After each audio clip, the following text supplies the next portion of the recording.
ഇടുക്കി മൂന്നാർ തലയാറിൽ കാട്ടുകൊമ്പൻ പടയപ്പ ഇറങ്ങി അന്തർ സംസ്ഥാന പാതയിലാണ് ഉച്ചയോടെ പടയപ്പ ഇറങ്ങിയത്. വഴിയോരക്കട തകർത്തു.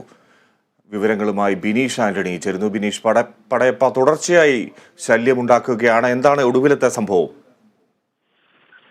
ഫിജി വനംവകുപ്പ് പറയുന്ന വിസ്തീർണം എന്ന് പറഞ്ഞാൽ എനിക്ക് മതപ്പാട് ഉണ്ടെന്നാണ് അറിയാൻ സാധിക്കുന്നത്. അതുകൊണ്ടാണ് ഈ സമീപകാലമായി തന്നെ വളരെ വലിയ രീതിയിൽ പ്രകോപനം ഉണ്ടാകുന്നത്.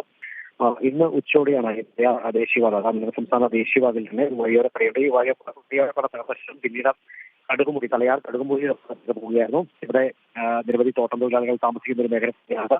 ഏതായാലും ഈ തേയിലത്തോട്ടത്തിൽ നിലനിർത്തിയ ശേഷം വായ്പ ചെറിയ ഒരു ചോലവനത്തിലേക്ക് കടന്നിട്ടുണ്ട്. ഏതായാലും RRP സംഘം, രണ്ട് സംഘം എടുത്തിട്ടുണ്ട്. RRP സംഘം നിരീക്ഷിക്കുന്നത് ഏതായാലും ജനവാസ മേഖലയിലേക്ക് ഇറങ്ങാതിരിക്കാൻ, അല്ലെങ്കിൽ റോഡിലേക്ക് ഇറങ്ങാൻ, ദേശീയപാതയിലേക്ക് ഇറങ്ങാതിരിക്കാനുള്ള എല്ലാ ഒരുക്കങ്ങളും ഈ ഭാഗത്ത് കൈക്കൊണ്ടിട്ടുണ്ട്. കാരണം രണ്ട് RRP സംഘമാണ് നിലവിലുള്ളത്. ഭാഗത്ത് പടയപ്പയെ തുരത്താനുള്ള, ഈ മതപ്പാടുള്ള കാരണം ഉൾവനത്തിലേക്ക് തുരത്താനുള്ള നടപടി സ്വീകരിക്കാൻ തന്നെയാണ് വനംവകുപ്പിന്റെ തീരുമാനം. കഴിഞ്ഞ ദിവസങ്ങളെല്ലാം തന്നെ നയമക്കാട് പ്രദേശങ്ങളിൽ തന്നെ സിമെന്റ് കയറ്റി വന്ന ലോറി, തമിഴ്നാട്ടിൽ നിന്ന് സിമെന്റ് കയറ്റി വന്ന ലോറി തടയുകയും അതുപോലെ തന്നെ വൈകുന്നേരത്തോടെ തന്നെ ഇവിടെ ഉണ്ടായിരുന്ന ഒരു കാറും ബൈക്കിനും കേടുപാട് വരുത്തുകയായിരുന്നു.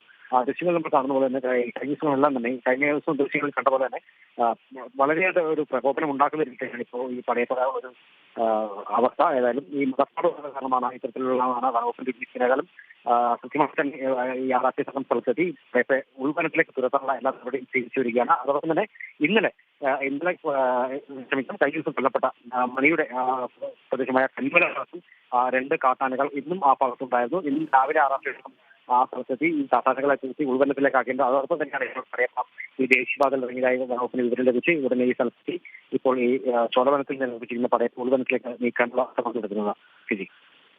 ശരി ബിനീഷ്.